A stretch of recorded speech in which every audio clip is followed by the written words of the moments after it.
ये जो राजस्थान का कांड है, मेरे हिसाब से it is not something political, but it is a fight against the corruption. यूँ कह लीजिए it's a fight against the whole Nehru family. यूँ कह लीजिए it's a fight between seniors and juniors. जो पुराने धाकड़ बैठे हुए हैं वो नहीं चाहते कोई नया नेता, कोई यंग ब्लड इसके अंदर इन्फ्यूज़ हो, और जो ये कांग्रेस रोटेड हो चुकी है, बुरी तरह से बिल्कुल निकम्मी बेकार हो चुकी है, ये नहीं चाहते कि कांग्रेस बाहर निकले और उसमें किसी किस्म का नया खून या नया जोश पैदा हो। अब मुझे समझ नहीं आ रहा है राहुल गांधी की या सोनिया की क्या पॉलिसी है। एक तरफ तो उन्होंने अपना जो ज्योतिरादित्य सिंधिया जी थे उनको धक्का दे के निकाल दिया, जिनको वो किसी ज़माने में अपना राइट हैंड कहा करते थे। सचिन जी उनके लेफ्ट हैंड थे, उनसे भी वो इतने कफ़ा हैं कि वो कहते नहीं साहब, you have to be CM, no you have to be deputy CM, you can not be a CM of the Rajasthan. अब क्यों, गॉड नोस। और सबको पता है कि वडेरा साहब जो थे, हमारे वाड्रा साहब, उनकी मैक्सिमम जो इलीगल प्रॉपर्टीज़ थी they were in the Rajasthan, and Ashok Gehlot is a witness to all such illegal deals of the Nehru family. अब उनकी आपस में क्या डील हो रखी है, why they are interested only to keep Ashok Gehlot as a CM of the Rajasthan, ये इससे बहुत एक कहते हैं कि इन्वेस्टिगेशन का मैटर है। और वो नहीं चाहते कोई भी यहाँ पर एक नया आदमी आकर सीएम बने जिनके ऊपर उनका कंट्रोल ना हो। गहलोत साहब शुरू से 3 बार सीएम रह चुके हैं, but is the most yes man of the ruling party या रूलिंग परिवार कह लीजिए या नेहरू परिवार कह लीजिए, the key around which the whole Congress rotates. तो मेरा कहने का मतलब सिर्फ ये है, वो चाहते हम कुछ भी करें कांग्रेस, ये उनकी एक जद्दी प्रॉपर्टी है, which I had been telling right from the beginning, कि उन्होंने पूरे देश को, यह तो एक छोटा सा राजस्थान है, एक अपना प्रोप्राइटरशिप फर्म कर रखी है कि जिसका चाहे माल निकाल के जिसको मर्जी दे दें, जिसको मर्जी जिस भाव से बेच दें, जिससे मर्जी ले लें, जो मर्जी कर लें, ये उनकी अपनी प्रॉपर्टी है। उसी तरह वो चाहते हैं कि जो राजस्थान है ये उनके डिक्टेट्स पे चले, कोई सुप्रीम कोर्ट हो या हाई कोर्ट हो उनके रास्ते में कोई ना आए, सेंट्रल गवर्नमेंट के रास्ते में कोई ना आए, and whatever they want they will do in the Rajasthan also, as they had been doing it all over the country in the last 70 years. इस केस में भी यही हुआ कि जो कांग्रेस बिल्कुल गर्क पे आ चुकी थी, which has gone to the rock bottom of the pond, ठीक है ना, उसको सचिन ने कितनी मेहनत करके, कितनी अपनी एफर्ट्स के द्वारा एक रिवाइव किया, और इसके कारण उन्होंने they have come to win more than 3 digit seats in the Rajasthan. Everybody was expecting साहब कि राजस्थान में एक बड़ा ही जुवेनाइल कह लीजिएगा और बड़ा ही energetic, honest, hard working, sincere एक वर्कर आ रहा है, वो दिल्ली उसकी राजस्थान की रेन को लेगा और राजस्थान में कुछ नया होने वाला है। अल्टीमेटली होता क्या है, वही ढाक के 3 पात। नहीं साहब, आपने कितना भी काम किया हो, आप कितने भी अच्छे हो, hardly makes a difference in Congress. वो कहते हैं सत्ता तो हमारे हाथ में रहेंगे, अगर तुमने यस मैन बन के रहना है तो रहिए, otherwise you will shunt you out. वही उन्होंने इस केस में किया, उन्होंने उसको कोई तवज्जो नहीं दी, और उन्होंने गहलोत साहब को, जो उनके प्योर एस मैन रहे हैं और सच्चा सिपाही कह लीजिए, जैसे इंदिरा गांधी के सच्चे सिपाही कहा करता था अपने आप को, वो उन्होंने उसी को ही सीएम बना दिया। और जो सीएम बनने के बाद आमतौर पे कांग्रेस के सीएम करते हैं वो काम उसमें भी होता रहा और पहले भी होता रहा है। तो मैं ये कहता हूँ, जहाँ तक मेरा ख्याल है, it is a tussle between the, you can say it's a fight against the corruption. जो मेन रूट करप्शन का क्या है, जो हमारे महोदय हैं अशोक गहलोत जी, उनके जो ब्रदर हैं अग्रसेन गहलोत जी, उनकी एक फर्म होती थी। उन्होंने यूपीए के टाइम 2007, 8, 9 के दौरान बहुत सारा जो है फर्टिलाइजर्स इंपोर्ट किया था। इंपोर्ट करने के बाद उन्होंने उसके ऊपर सब्सिडी भी ली, and that whole fertiliser was meant for the kisans और द फार्मर्स। और कांग्रेस अपने आप को कहती है मैं कांग्रेस की हितैषी हूँ। अब देख लीजिए, जब एमपी की इलेक्शन हो रही थी, राहुल गांधी ने कितना एक शुगल छोड़ा था, कांग्रेस का कर्ज माफ़ करो, कांग्रेस का कर्ज माफ़ करो, जो बीजेपी है कांग्रेस के खिलाफ है। तो उन्होंने एक नई होड़ लगा दी कि देखते हैं कौन कितना कांग्रेस का जो किसानों का कर्ज माफ़ करेगा। जबकि किसी का भी कर्ज माफ़ करना it's not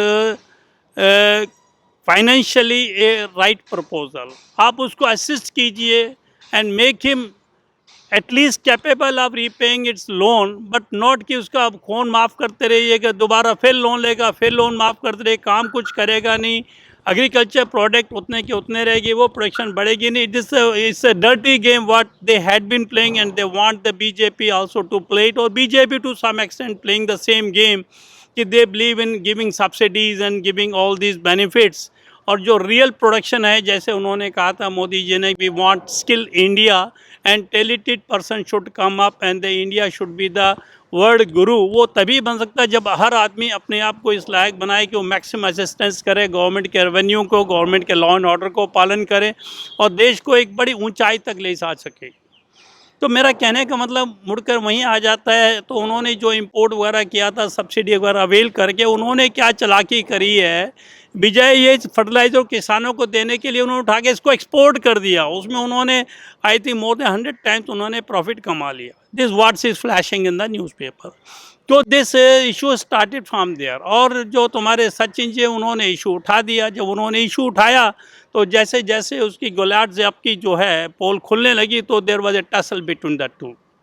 claim, complaint, counter complaint, allegations, counter allegations, this all started. उनका जब एक बात दरार पड़ जाती है वो फैलती रहती है, वो कभी घटती नहीं, वो बढ़ती रहती है। इस केस में भी वही हुआ। 1.5 साल के अंदर उनके हालात दोनों के इतने ज़्यादा ख़राब हो गए कि दोनों एक दूसरे की शक्ल देखना नहीं बंदोबस्त कर देते। For thanks and to the Sachin Pilot कि उन्होंने उसको छोड़ा नहीं। ही वांटेड टू, कहते हैं कि टू रिवोल्यूनाइज या के लिए to clean the Congress government by remaining in the Congress party, जो कि गहलोत साहब को बिल्कुल बर्दाश्त नहीं था। वो चाहते कि हम जो बैठकर यहाँ पे अपनी दादा परदादा या अपनी जद्दी दादा समझते हैं, जितना चाहे लूट कर सकें करें, वो उसको उन्होंने सचिन ने एक रोक लगाने की कोशिश की। ये जो भी हो मेरा रहा है एक क्वेश्चन सब कुछ वही आपसे है। कि जो भाजपा के नेता सतीश पुनिया ने आज कहा है कि कभी कभार समीकरण ऐसे बनते हैं कि जिसके पास कम विधायक हो वो भी सीएम बन सकता है, तो आपको क्या लगता है? अरे यार, जब सोनिया गांधी देख लीजिए, जब मनमोहन सिंह की सरकार रही है उसमें देख लीजिए कांग्रेस के कितने मेंबर्स थे। How this Sonia Gandhi ruled this country for more than a decade by being remaining in the minority. एक बच्चा जानता है जब आपकी अपनी ताकत नहीं है और आप चाहते हैं रूल करना, that means you are selling the whole country in the hands of your colleagues. वही हमारे देश में होता रहा है कि जो मेन पार्टी थी कांग्रेस, वो माइनॉरिटी में होती थी, वो सपोर्ट लेती थी कम्युनिस्टों की, सपोर्ट लेती थी मुस्लिम लीग की, वो सपोर्ट लेती थी सपा की, वो सपोर्ट लेती थी टीएमसी की, और डिफरेंट पार्टी सपोर्ट लेकर जो भी वो कार्य करती थी, दैट वाज ए रिजल्टेंट। जो फोर्सेस है सबको जब चाहते तभी वो कार्य हो पाता था। रिजल्ट ये हुआ कि देश कभी उन्नति कर ही नहीं पाया। देश उन्नति तभी करता है जब वो देश के अंदर एक स्ट्रॉन्ग मेजोरिटी की सिंगल पार्टी हो, not only in one house but in both the houses, just like लोक सभा and Rajya Sabha in the centre. और तुम्हारा आपका यहाँ देख लीजिए स्टेट्स के अंदर भी 2 हाउसेज, दोनों हाउसेस में अगर उनकी मेजोरिटी होगी तो they can rule the city, state और the country in a better manner. पर वो कांग्रेस नहीं चाहती। वो कांग्रेस हमेशा चाहती कि I should be grappling the party power, उनको मिलनी चाहिए और देश की पूरी सियासत उनके हाथ में होनी चाहिए और जो चाहे वो करें, उनको करने की छूट होनी चाहिए। मैं अब मेन मुद्दा पे आता हूँ। इस केस में क्या है? इस केस में सिर्फ छोटा सा है, डिफेक्शन के ऊपर सारा केस आ रहा है। वो ये कहते हैं कि साहब ये जो उन्होंने 14 तारीख को जो तुम्हारे महेश जोशी जी थे, वो जो चीफ व्हिप थे कांग्रेस के, उन्होंने इनको एक कंप्लेंट करी है। किसको? मिस्टर डॉक्टर सीपी जोशी हैं जो स्पीकर हैं, कि साहब ऐसे ऐसे जो ये 18-19 विधायक जो हैं ये वो हमेशा पार्टी के खिलाफ बोलते रहते हैं, इनके खिलाफ कोई एक्शन लीजिएगा। They made a formal complaint also, he made a formal complaint. उसके ऊपर without considering it, without asking any investigation or making a prima facie inquiry, उन्होंने इमीडिएटली उसके ऊपर शोकाज नोटिस इशू कर दिया 19 विधायकों को, जिनको कहते हैं यू आर डिसेंडेंट हैं और why not to disqualify them? अरे जो डिसक्वालीफाइंग के प्रोविजंस हैं वो तो 10th शेड्यूल में दिखाए गए हैं, उसके पैरा 2(1)(a) में हैं, पैरा सब्जेक्ट टू पैरा 5 और 6 हैं। अरे उनको तो पहले फॉलो कर लो। डिफेक्शन कब होता है? डिफेक्शन तब होता है जब वॉलंटरी एक आदमी जो है ना, जिस पार्टी से इलेक्शन लड़ा उस पार्टी को छोड़ देता है, तो that is voluntary leaving the party on which you had for the election, that's come under defection.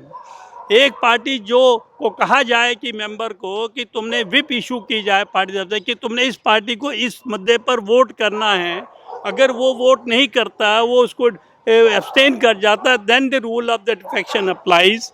या फिर वो जो विधायक है उस पार्टी का किसी और पार्टी को ज्वाइन कर लेता है, तब वो डिफेक्शन लागू होता है, subject to the exemption given in para 5 और 6। अरे भैया जी, ये जो डिफेक्शन का रूल तब लागू करता है 10th शेड्यूल जबकि हाउस के अंदर प्रोसीडिंग हो रही हो। ये नहीं कि तुम्हारी पार्टी की मीटिंग बाहर कॉल कर ली, कहीं होटल में कर ली, कहीं पार्टी ऑफिस में कर ली, उसमें 10 विधायक कहते हैं हम नहीं आएंगे जी, तुम्हारी वर्किंग हमें पसंद नहीं है, तुम बड़ी रिश्वतबाजी लेते हो, हमारी इमेज ख़राब हो रही, तुमने किसानों के लिए कुछ नहीं किया, तुम कोरोना को फाइट करने के लिए कुछ नहीं कर रहे हैं, इसलिए हम बाइकआउट कर रहे हैं, आपकी पार्टी को अटेंड नहीं करेंगे meeting. Does it amount to the provisions of the defection under the 10th schedule of the Constitution of India? एक बच्चा भी कहते कि no, it does not amount to defection. अरे जब it does not amount to defection, how the notice as a show cause notice for the disqualification can be issued by the speaker? जनाब पहले उसको कानून के दायरे में तो लाइएगा। मतलब ये चाहते हैं बेसिकली कि पार्टी के अंदर वन मैन रूल हो, जैसे पूरी यूपीए गवर्नमेंट में सिर्फ सोनिया गांधी जी दूर बैठ करके पूरे प्राइम मिनिस्टर को, प्रेसिडेंट को डिक्टेट करती थी और दोनों के दोनों उसके हिसाब से काम करते थे। एक उन्होंने एक बना रखी थी, अपनी NIC बना रखी थी, वो उसको गाइड करती थी, जो जो वो कहते थे उसके अंदर मेंबर सारे कम्युनिस्ट होते थे या इस्लाम के होते थे या जो से एंटी गवर्नमेंट टाइप के होते, उस टाइप के मेंबर बना के they had been all misguiding the Sonia Gandhi. On that misguiding only she used to direct the president and the prime minister and they used to work on that directions। तो वही ये चाहते हैं कि वन मैन रूल हो, किसी की हिम्मत ना हो कोई ऑब्जेक्शन कर सके। तो ये जो प्रोविज़न है ये बिल्कुल भी डिस्क्वालिफिकेशन के लिए नहीं होता है। एक डेमोक्रेटिक कंट्री है, यही ऑनरेबल सुप्रीम कोर्ट ने यहाँ की ये जो हियरिंग हुई थी, ठीक है, वहाँ उन्होंने होल्ड किया। अरे जब हाई कोर्ट 24 तारीख को फैसला दे रहा, why you are so impatient, you have come to me, can't you wait for a day? ठीक है ना, तब उन्होंने वहाँ बोला था let the order of the supreme court come, thereafter will see you come on 27th। वहाँ उन्होंने 3-4 ऑब्जर्वेशन की थी जो बड़ी मटेरियल है, जो हमें देखनी चाहिए। कि वो ये कहते हैं जब एक MLA जो है एक पब्लिक का एक रिप्रेजेंटेटिव होता है, इलेक्टेड होता है, अगर वो इंट्रा पार्टी के अंदर, intra party with in A party अगर अपने जो डिसेंडेंस नहीं कर सकता, किसी पॉलिसी को या किसी बात के ऊपर अपनी असहमति नहीं प्रकट कर सकता है, तो then where is the democracy in this country? जब एक विधायक को आप एक्सप्रेशन का एक राइट नहीं दे सकते, right of freedom of speech, तो what will happen to the public?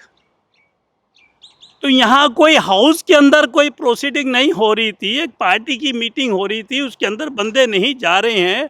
How you can call it as a इसका नाम क्या लिए डिफेक्शन और डिस्क्वालिफिकेशन ग्राउंड कैसे ले सकते हैं इसको? क्या एक पार्टी के अंदर एक ओपन डिस्कशन होना किसी मैटर के ऊपर, क्या ये एक डेमोक्रेटिक प्रोसेस नहीं है? Why they want to this, इसको बिल्कुल ख़त्म करना चाहते। They want to delete the word of democratic discussion in this country. They want that whatever the CM says should be implemented in toto. उसके बाद जनाब एक और चीज़ देखिएगा, मैं जो कहना चाहता हूँ उसके अंदर कि हमारा एक प्रोविज़न है जिसके तहत हम लोग हाई कोर्ट में जाते हैं, उसको कहते हैं आर्टिकल 226। उसके अंदर हम रिट लाई करते हैं, और रिट हमेशा लाई करती है against the state functionaries, against the states or against any statutory bodies. For what? For acting in a way which is malefied or which is beyond jurisdiction or which is having no jurisdiction at all. और which is a colourable misuse of power. कोई भी सरकारी अफसर या सरकार या सरकार की अथॉरिटी इन चारों चीज़ों को रख कर के कार्य करती है तो everybody has got a right. और हाई कोर्ट का, सुप्रीम कोर्ट का एक फंडामेंटल उसकी जुरिडिक्शन है, इनहेरेंट पावर है उसकी, दे कैन इंटरवीन। अब तुम्हारे साहब कपिल सिब्बल जी हैं, ये साहब अगर कहते हैं जाकर के हाई कोर्ट, सुप्रीम कोर्ट में, और तुम्हारे जो दूसरे हैं जो अभी हाई कोर्ट में अपीयर हुए थे, नहीं सर, हाई कोर्ट को कोई पावर नहीं है to issue interim directions to the speaker, because speaker Abhishek Manu Singhvi ji हैं, जिनके फादर बहुत बड़े बड़े एमपी भी रह चुके, बहुत बड़े वकील थे, उन्हीं के बेटे हैं ये, जो एक्सपोज हो चुके थे कुछ सालों पहले for doing something which everybody know. से साहब वो बैठे हुए थे इन ए वेरी इनकॉम्प्रोमाइजिंग पोजीशन, और उसने दरवाज़ा खोल दिया एवरीथिंग सो एंड सो करके। तो साहब अगर मनु सिंघवी जी ऐसी बात कह सकते हैं तो मैं तो सरप्राइज हूँ, इतने बड़े वकील साहब हैं, वो ये कहते हैं कि you cannot allow any democratic process in A political party outside the house. Surprising यार, इतने बड़े वकील साहब, मैं तो बहुत छोटा सा एक वकालत करके ज्वाइन की है मैंने। Right to freedom of speech, principle of natural justice, and these things are the embedded in every action of the government. अगर मैं भी कहीं गवर्नमेंट जॉब में हूँ या कोई पोजीशन होल्ड कर रहा हूँ तो मेरा ये प्रिंसिपल बनता है कि whatever I do that should be without any mala fides, that should be within my jurisdiction, I should be authorised, I should be competent to do it, and there should not be any crossing of that jurisdiction. अगर मेरी पावर इतनी है तो I can not exceed it, and I should not misuse my power. ये तो basic things है which every statutory power authority should consider before exercising it. यहाँ स्पीकर साहब जनाब कंप्लेंट करी, इमीडिएटली उन्होंने शोकाज नोटिस किया, शोकाज नोटिस भी डिस्क्वालिफिकेशन के लिए। अरे यार, डिस्क्वालिफिकेशन जो प्रोविजंस है वो तो अंडर 10th शेड्यूल लाई करते, कम से कम उन्होंने ये तो देख लिया होता कि साहब ये प्रोविजंस के तहत मैं इशू कर रहा हूँ, नहीं कर रहा हूँ, सिर्फ इशू कर दिया और स्पीकर इशू कर रहा है। इसका मतलब ये हुआ है कि जब तक वो उसको डिस्क्वालीफाई नहीं कर सकेगा तो कोई भी सुप्रीम कोर्ट हो, हाई कोर्ट हो, उनकी जो इतनी पावर है वो तो बिल्कुल ख़त्म हो गई है, वो नहीं कुछ कर सकता है। पर इस केस में तो वो भी नहीं हुआ है। 14 तारीख को उन्होंने शोकाज नोटिस दिया, 17 को हाई कोर्ट के अंदर मैटर सब्सिडीज हो गया, 16 तारीख को उन्होंने रिट फाइल कर दी, 17 को हियरिंग हो रही है। जब मैटर सब्जुडिस हो जाता है, how the party can take the liberty to override it.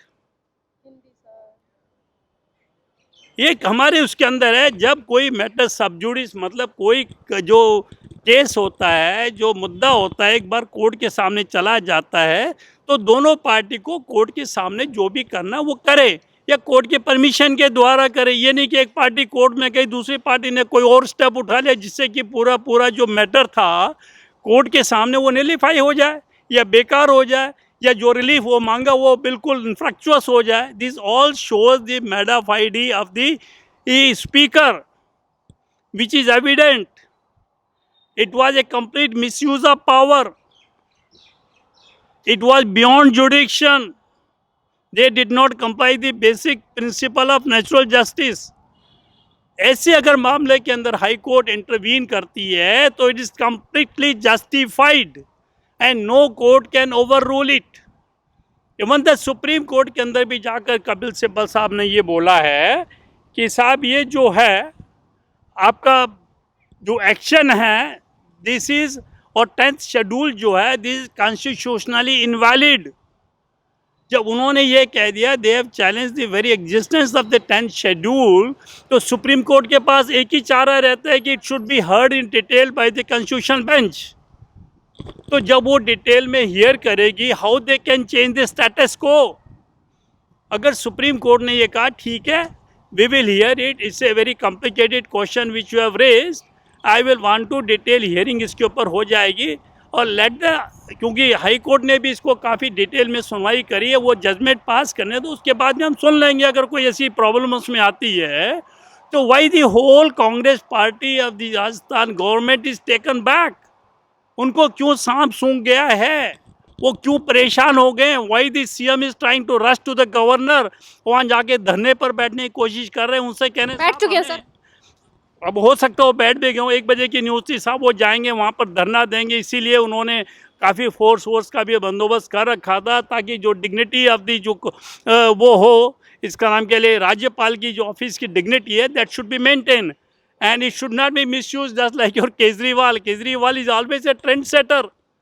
आपको पता होगा पिछले साल जो है केजरीवाल साहब गए थे वहाँ पर मिलने के लिए, और वहीं धरना देकर बैठ गए उनके। कैसा हम तो नहीं लेंगे यहाँ से, हम तो धरना दे रहे हैं, जब तक हमारी बात नहीं मानोगे हम नहीं लेंगे। वही जो है ना उसी पॉलिसी को अडॉप्ट करके गहलोत साहब भी कहते हैं साहब हम तो आए थे, या तो परमिशन दे तो, वरना हम यहाँ बैठे हैं। मतलब इनकी टेंडेंसी देखिए यार, they want to get everything done by force, by pressurising the authorities.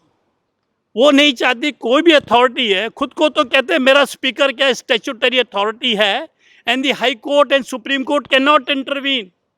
और जो गवर्नर साहब हैं उनके, he is not the statutory authority, उनकी कोई पावर नहीं है, कुछ भी नहीं। जो स्मॉल टाइनी बॉय है उसको जैसा चाहे कांग्रेस मोल्ड कर सकती है। सरप्राइजिंग क्या इनकी है, मैं करूं तो चमत्कार, तुम करो तो गुनाहगार। धन्यवाद सर हमसे जुड़ने के लिए।